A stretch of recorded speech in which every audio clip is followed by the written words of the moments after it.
everyone. This is my friend Belen. She's been in some of my other videos before, but not in so much of this like type of formal setting, you know, formal-ish setting. Yeah. Usually just in vlogs and clips. And she's the witch that I do the reading exchanges with also, if you're wondering. I know it's kind of hard to see her face because it's like this little tiny thing, and you know, but anyways, now I'm just talking because I'm nervous. It's just awkward, right? Like, it's kind of awkward. But this is a project that I kind of wanted to take on a while back. I just didn't know how to approach it. And I think doing it with someone is going to make it much easier. And it's also going to give more power to the effect, I guess, that I'm trying to get with making this video. It's in regards to identity, more specifically identifying as a witch, or in our case, the word bruja or brujx, which is the Spanish word for witch. I've mentioned it before in my Brujx-mas intro video that brujx, with the X at the end replacing the O or the A, would be a gender non-conforming or a non-binary version of the word, just because in Spanish they are gendered, whereas in an English, witch just kind of covers the spectrum, right? So we kind of just wanted to talk about our experience with the word, our history with the word, how we came to feel about the word, and whether we want to call ourselves that, and how we came to that conclusion, I guess. So I kind of have some questions, but we're going to do a very just take it how it goes. This is the first time I've done anything like this, so there's going to be some awkward moments, as there has already been. There's going to be some, you know, just verbal vomit as well, but if you're here, you already know, so this isn't much of a disclaimer anyway. Without further ado, let's get into the first question. Okay, so the first question is, in general, what does it mean to us now, present day, when we see somebody call themselves a brujo, a bruja, a brujx, or a witch? What do we think? What are our first kind of impressions? Is there some type of ideas about this individual that we get without really knowing who they are, just because they use this word as an identifier? So, you want to go first? Yeah, I can. But first, I just want to say thank you for inviting me over. You're welcome. Like, oh, okay. But, so when I think of this word, like, right away I get this image of, like, someone casting spells and, like, their witch hat and the cauldron. But when I sit down with the word, I'm like, what is it really? And I feel like it's just someone that, because we all have gifts, you know, but someone that's like in touch with their gifts and is aligned with the universe to co-create with the universe and manifest. And in a way, I feel like a witch could also be like a healer, because, you know, you're learning all these tools, whether it's energy work or divination tools. I feel like it comes down to like healing and learning to like step into your power and co-create. Okay, you said a lot of things that I have a lot to say about.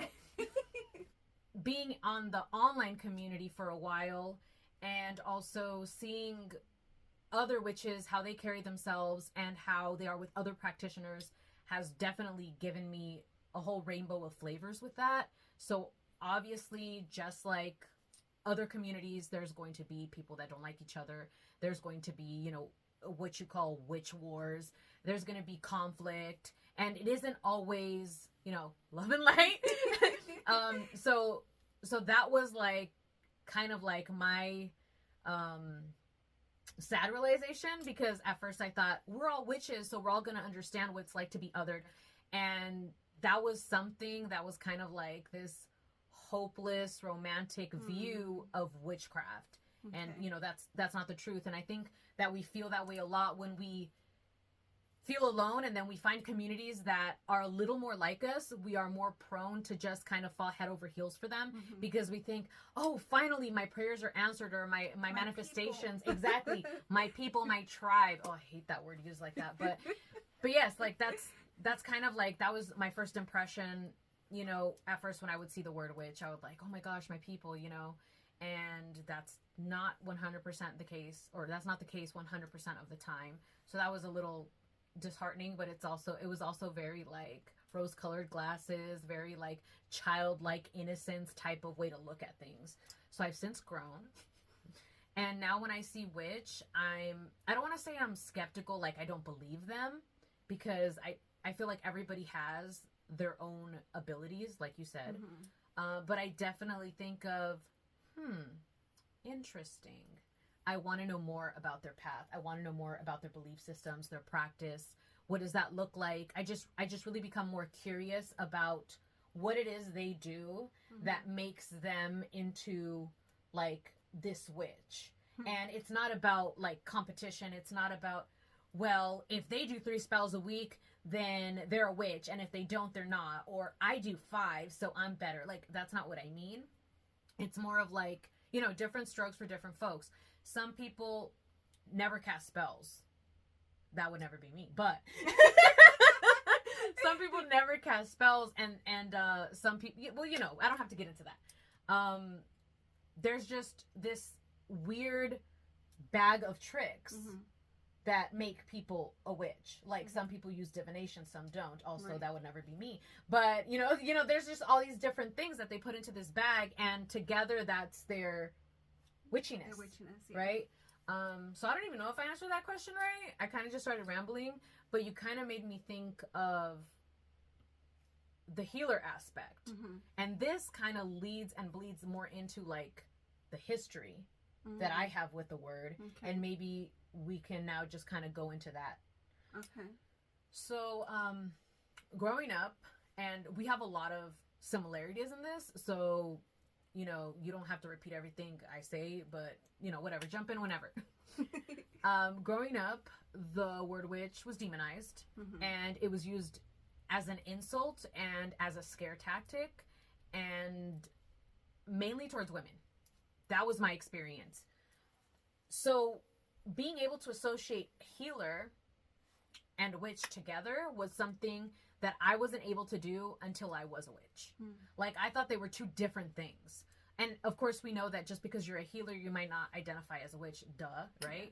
But, and vice versa, whatever.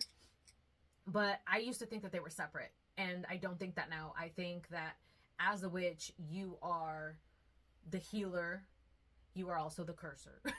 You know, you're your own healer and your own exactly. You're all of those things. It's not just one or the other. But it took me a while to think, okay, can you do like shamanic work and be a witch without having to say you're a shaman or you're a shamanic witch? Because I used to correlate shamanism as in healing only, and then witchcraft as in maybe we heal if we feel like it, maybe we curse if we feel like it, but more of in the middle. That was me. And it took me a while to think, no, like, witch is a healer. And I used to think they were like separate. Like that was me, and that was because growing up. Well, yeah, I was gonna say, especially like growing up, and I don't know if you watched a lot of Disney movies or not, growing up, but like Snow White, like the witch, right? Like there's always like the bad witch, you know, and I think, yeah, like everyone would be like, oh, stay away from that Bruja, or you know, it was like, oh, you better stay next to your mom, or don't go off into like wandering off because va a venir la bruja. And it was always used as a negative phrase or word, and it made us fearful. So yeah, it was definitely used to describe someone evil or with bad intentions. So all this time we had that perspective that a witch is someone that has bad intentions, at least from my growing up. Yeah, same. Even recently, I had this like small little encounter with my mom and my sister. So my sister calls my mom a witch, but she said it in more of a positive way. I don't know what the background of that story was. I just know that she did something, and my sister's like, damn, Mom, you're a witch. And my mom took it as an insult. She was like, what? But in Spanish. ¿Qué? How dare you? Like, yeah, she was like, ¿qué? No me digas así. Like, basically saying, don't call me that. She's like, falta de respeto, it's disrespectful. And my sister right away calls in the cavalry, aka me. And she's like, Jazmine. So I go into the living room. I was like, yeah, what? Yeah. She's like, my mom thinks witch is a bad word. Tell her. Which is so funny. I love it. Yeah, it was so funny because, you know, me and my sister are only a year and a half apart. But you're like, well. And I'm like,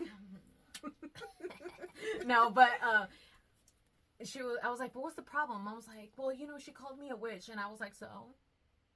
And Mom was like, what do you mean so? Like, that's so insulting. And I was like, well, it depends on how you see the word. Yeah.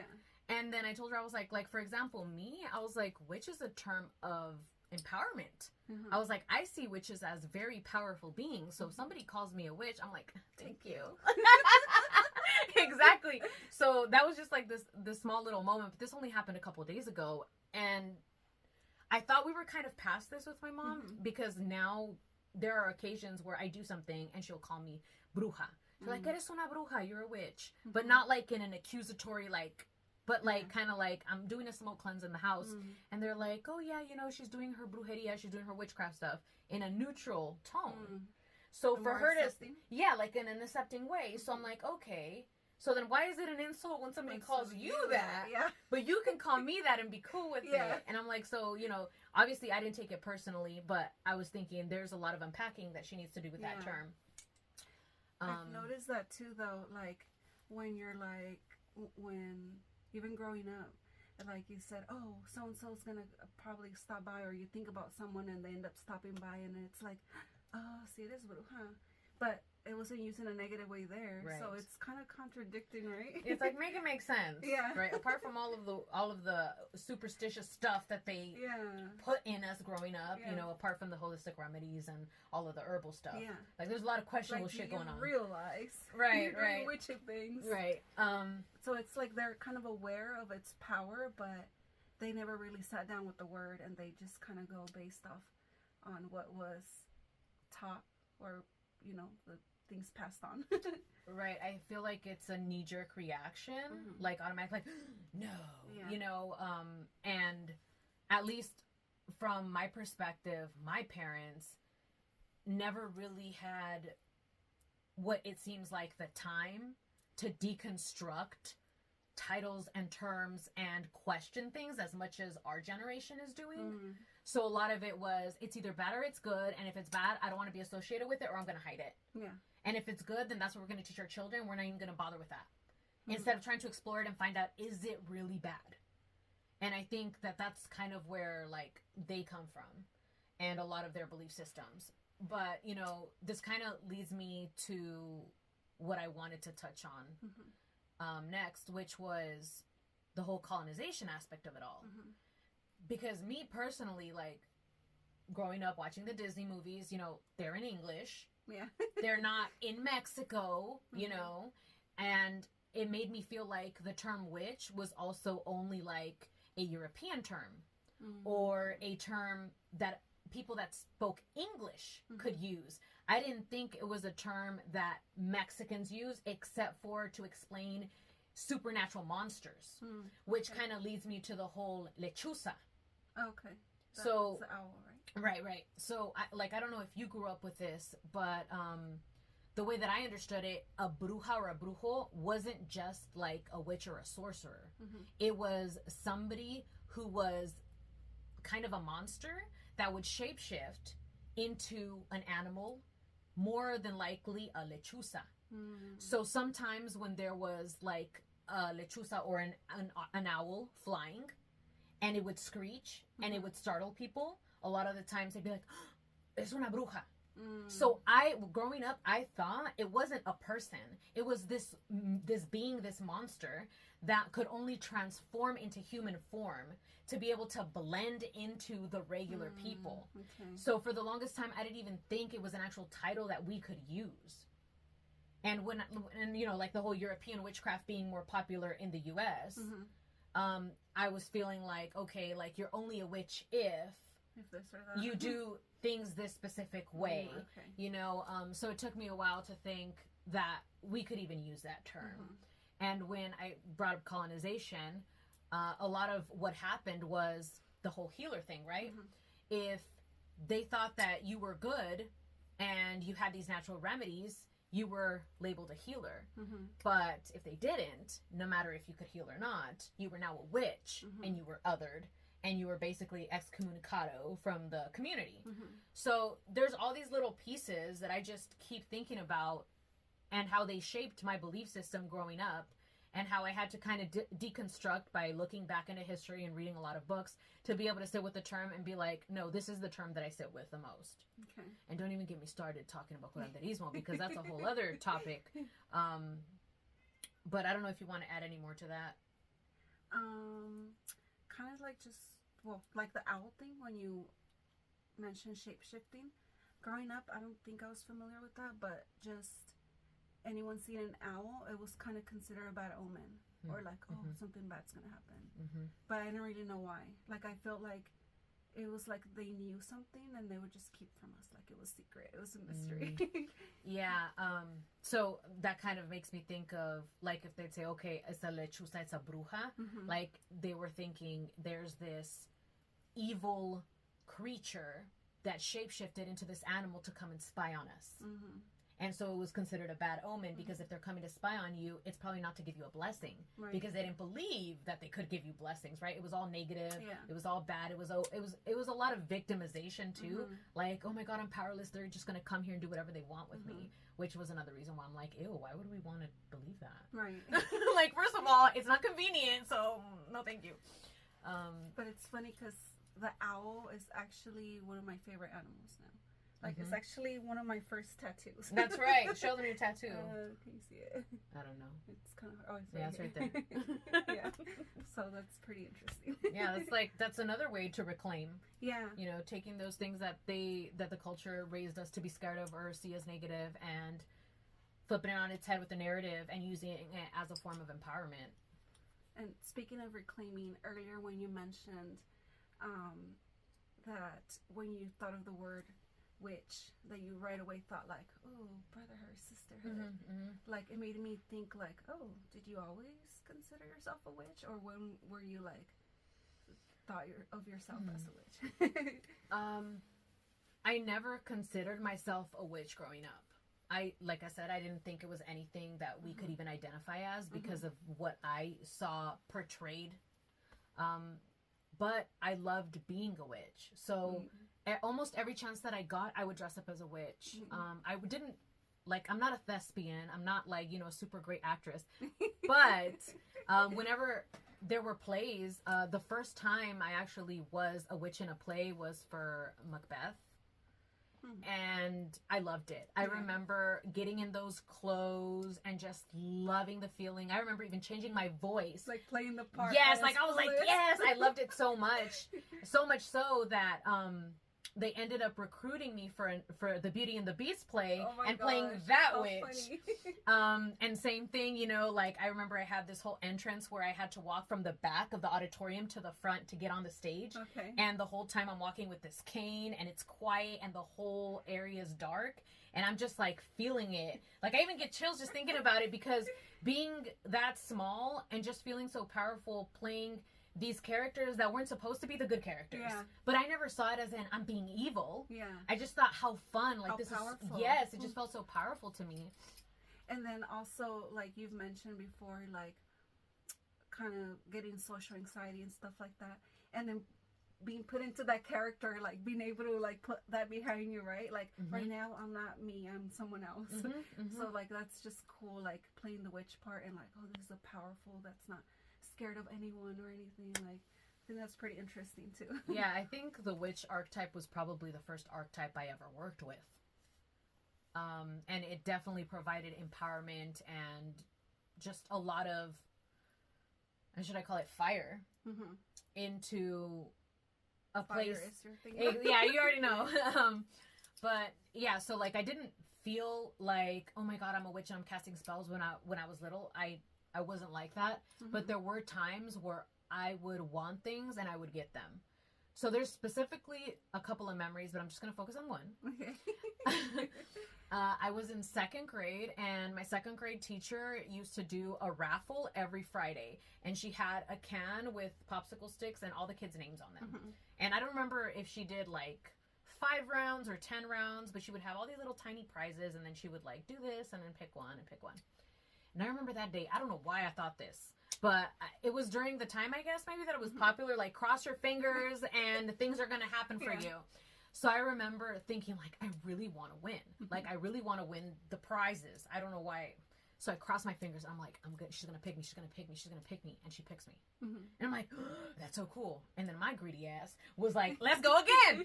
So I'm like, okay, again. She's going to pick me. She's going to pick me. And I got picked again. Ooh. And this happened a total of 3 times. Oh, and I remember thinking, damn, that was cool. There's a lot of things that happen when you're a kid that pull you away from the magic and that kind of like traumatize you, and you kind of like forget of these really cool things that you made happen or that can happen for you. So that kind of happened to me for a while. And it wasn't until I was in my 20s that I was like, I'm a witch.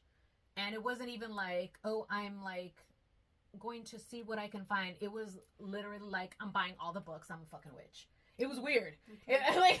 Like this was after taking a world religions class. Okay. So I took this world religions class. They didn't talk about paganism at all. They didn't talk about witchcraft, which I thought was weird because I thought they would. You're like... I'm like, excuse me? So they talked about all the main religions, and I enjoyed the class, and I'm like... For some reason, right after the class, I was like, I'm a witch. And then I bought, like, all of the basic witchcraft books that a lot of the witches that found themselves in the 90s probably had. Like, a lot of the Gardner books, the Cunningham books, mainly a lot of Wicca books, because that's what would pop up on my searches. And I was so desperate, like... I was just buying left and right. Instead of thinking, I'm going to wait or I'm going to do more research. I was just like, give it all to me. Give it all to me. You just wanted to consume it all in. Exactly. So I ended up buying a lot of books I did not like. And I realized, oh, Wicca's not my thing. That's when I started just kind of doing my own thing and started with the candle magic. Because I was like, something about candles, something about the fire. Always. Yeah, for me in the beginning, when I was a child, like, I wish I could tell you, oh, yeah, I knew it ever since I was a little kid. I did not know it. I just loved the idea of a witch. I loved the character. And even after those times that I played a witch in the play, I dressed up as a witch for Halloween so many times. Till this day. Yeah. I love it. Except for now it's not dress up. Yeah. You're like, oh, this is me. Yeah, this is me all the time. Like for me, I don't remember even thinking of myself as a witch, but I was like, you know how you were like, oh, I was the witch in Beauty and the Beast? I would have probably been, what's her name, Bella? Belle, yeah. Belle. I would probably been played her because I was more like on the, like, oh, sweet and nice, you know? Well, because you are generally a nice person, yeah. But, like, you know, I think my spiritual awakening was around 2017 or so, and I didn't think about ever calling myself a witch or anything like that. Like, I was just like, I'm spiritual. And not until, like, probably 2021 when I started dating this guy, and then I would be like, oh, let's collect water and charge it under the moon, or let's do this under the moon, and then he would be like, oh, okay, brujita, and then for some reason I was like, yeah, okay, yeah, I'll take it, and I feel like that's when I actually started embracing the word, and like I was like, yeah, let's go do witchy things, and then I feel like at the end of probably that year or so, that's when I started like connecting with you, or reconnecting, and like talking about these witchy things, and then you're like, oh yeah, you went more in depth of it, and then I was like, oh damn, how dare I call myself a witch? I barely know a thing.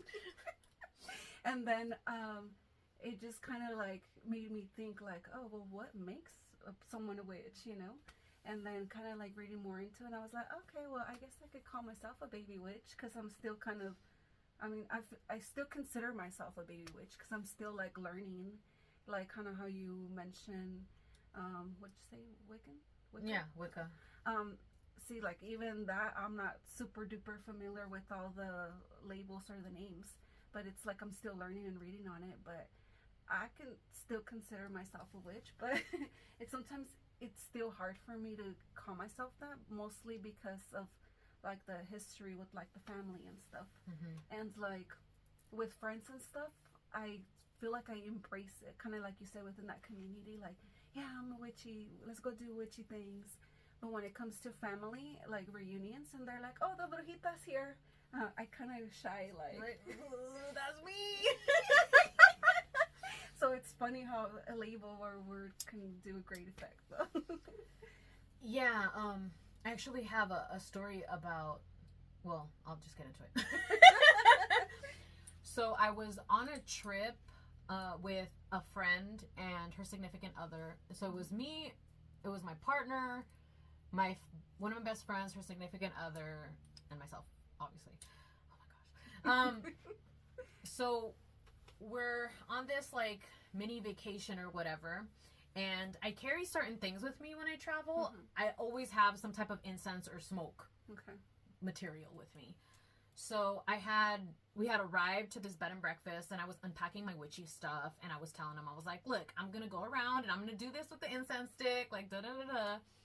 And I remember my friend's partner called me a witch, and I take it as a compliment. And my friend, who also kind of has like some kind of like reservation about calling herself a witch, or at the very least is kind of still like the learning phases. Not just the learning phase, because I still consider myself in a learning phase, but more of like, she's definitely not public with it. Okay. It's a very like secretive, only amongst close loved ones, and probably more so amongst witches. Does she feel comfortable using that label? So when he said that to me, she felt like, I think, this pull towards me too. Okay. So without even thinking about it, she blurts out, hey, I'm a witch too. And that cracked me up, because it was like, it didn't matter whether she had identified that way with her partner or not. This need to be seen as witch as well was so important for her that it just kind of like blurted itself. She blurted it out. And I loved that. Yeah. I love that, because it was kind of like, you can't hide it. Yeah, I was like, woo. You know, but it was a very funny moment. And, you know, a lot of the people that I guess you could say do or like the things that I do aren't ready to be called a witch yet, or to publicly announce it, or to use it as an identifier, because apart from the fact that they may be like a little fearful of others' reactions, I think it's also what you said. Like you said, I still consider myself a baby witch, and I kind of want to invite you to let that term go. Because like, what is a baby witch? Like, what is a witch? What is a senior witch? What is an advanced witch? Like, who's putting these markers on this? You know, like, I hope that if you answer that question, it is me, you know? Like, it's me. Like, I dictate whether I'm this or that or whatever, but not in a way where you're diminishing your magic, in a way where you're kind of putting yourself up on the stage and kind of like looking at yourself in the mirror and saying, okay, witch, let's see what you got. You know, like that's kind of like where I'm coming from, because I remember feeling that way too. Like, I never called myself a baby witch, but I remember feeling like, I'm not going to put myself in the public space because they're going to call me out for my witch card.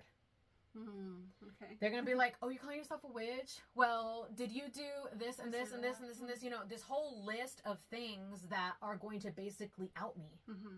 And I'm like, oh my God. And then like, I would get into my head and be like, I think she's a witch. I'm pretty sure she's a witch.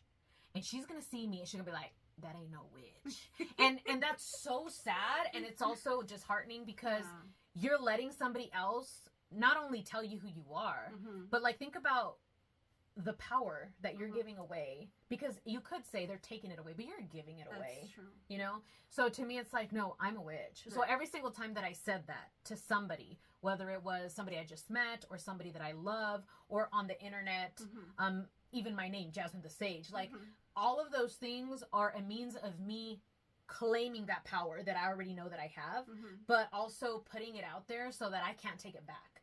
Because when I say it in my head, I can believe it for 5 minutes. Yeah. But when I put it out there, I better fucking walk the talk. Yeah. That's the way that I see it. So for me, it's kind of like pushing myself out there. Like, I'm like, go, go, go. Like, you said. This is who I want to be, and this is who I am, and no one can tell me whether I am or not, right? Right, right. Because, I mean, then you're at the mercy of others. Yeah.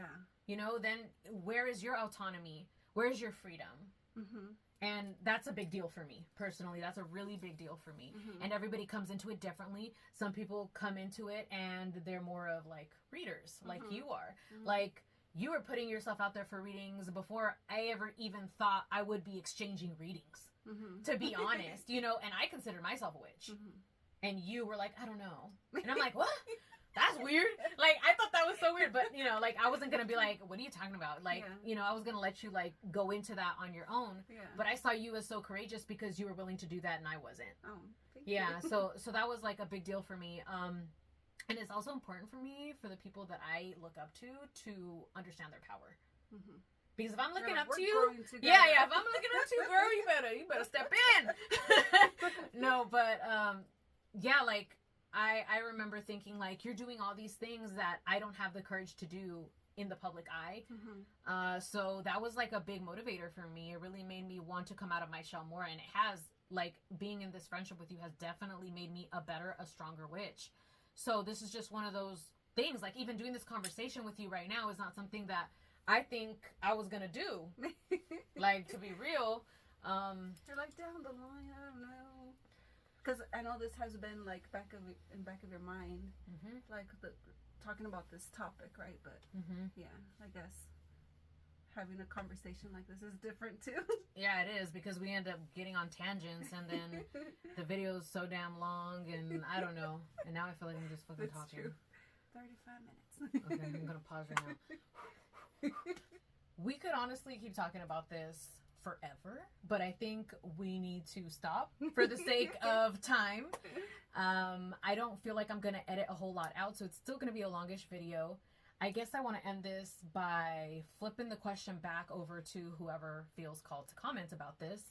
You know, if you want to talk about identity, if you want to talk about what, or you want to share, you know, what it was like, you know, to find that identity as a witch, to be able to call yourself a witch, if you do, if you don't, if that's just an identifier that doesn't maybe resonate with you, if that word still brings up negative feelings and maybe that's why it doesn't resonate with you. If you want to share anything in regards to what we're talking about, feel free to share it down in the comments. Once again, this is my witchy friend Belen.